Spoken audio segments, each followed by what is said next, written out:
মূল্যস্ফীতি নিয়ন্ত্রণে আনার লক্ষ্যে প্রায় ২ বছর ধরে নীতি সুদহার ১০% ধরে রেখেছে বাংলাদেশ ব্যাংক। এর প্রভাবে ব্যাংক ঋণের সুদহার বেড়ে দাঁড়িয়েছে ১৪ থেকে ১৫%। দীর্ঘদিন ধরে উচ্চ সুদহার কার্যকর থাকলেও মূল্যস্ফীতি কাঙ্ক্ষিত মাত্রায় নিয়ন্ত্রণে আসেনি, বরং দেশের অর্থনীতিতে চলছে বিনিয়োগ খরা। পরিস্থিতি উত্তরণে সুদহার কমানোর দাবি জানিয়ে আসছেন ব্যবসায়ী ও শিল্পোদ্যোক্তারা।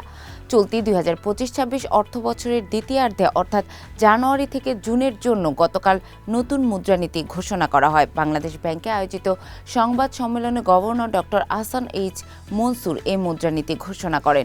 অনুষ্ঠানে গভর্নর বলেন, মূল্যস্ফীতি প্রত্যাশিত মাত্রায় নামিয়ে আনা ছাড়া বাকি সূচকগুলোতে মুদ্রানীতি সফল হয়েছে। অর্থনীতির বিভিন্ন সূচকে আমরা খুব ভালো করেছি, শুধু মূল্যস্ফীতি নিয়ন্ত্রণে ব্যর্থ হয়েছি।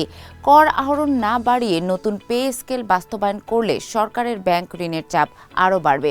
এটি মূল্যস্ফীতিকে আরও উস্কে দিতে পারে।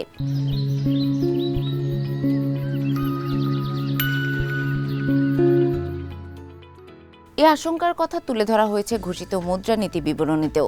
তাতে বলা হয়, সরকারের পক্ষ থেকে নতুন পে স্কেল বাস্তবায়নের সম্ভাবনা রয়েছে।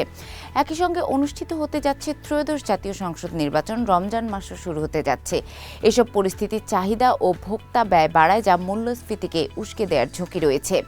মুদ্রানীতি ঘোষণার শুরুতে deputy governor doctor Mohammad Habibur Rahman বলেন, বেসরকারি খাতে ঋণ প্রবৃদ্ধির প্রাক্কলন কিছুটা বাড়ানো হয়েছে। রাজনৈতিক স্থিতিশীল সরকার এলে বেসরকারি খাতে ঋণ চাহিদা বাড়বে। বৈদেশিক মুদ্রার রিজার্ভ IMF লক্ষ্যমাত্রার অনেক ওপরে রয়েছে। সংস্থাটির সব ধরনের লক্ষ্যমাত্রা পূরণ করা সম্ভব হয়েছে বাংলাদেশ ব্যাংকের দিক থেকে। মূল্যস্ফীতি 7% নামিয়ে আনা ছাড়া বাকি সব সূচকে মুদ্রানীতি সফল হয়েছে দাবি করে governor doctor Ahsan H Mansur বলেন, আমরা খুব ভালো করেছি, শুধু মূল্যস্ফীতি নিয়ন্ত্রণে ব্যর্থ হয়েছি। এটাও কমবে।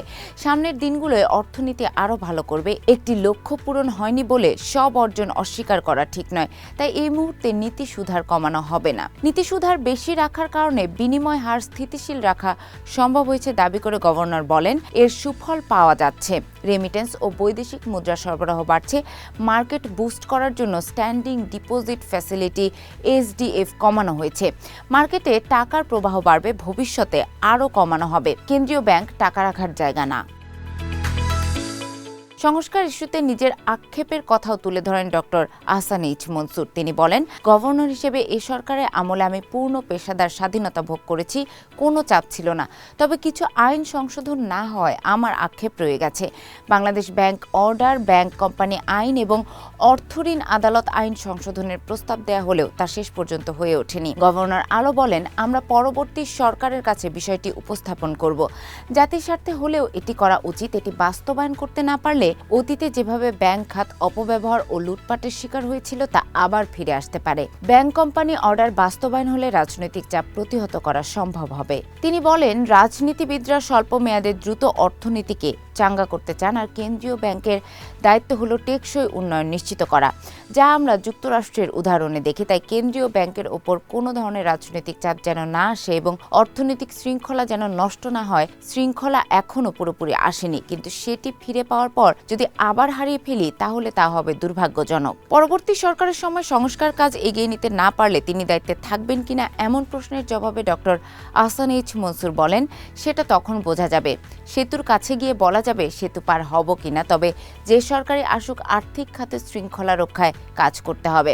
IMF এর সব শর্ত বাংলাদেশ পূরণ করেছে জানিয়ে গভর্নর আরও বলেন, 4 বছরে IMF যে পরিমাণ ঋণ দেওয়ার কথা তার চেয়েও বেশি ডলার কেন্দ্রীয় ব্যাংক রিজার্ভ কিনেছে। আমরা অন্যের মুখাপেক্ষী হয়ে থাকতে চাই না।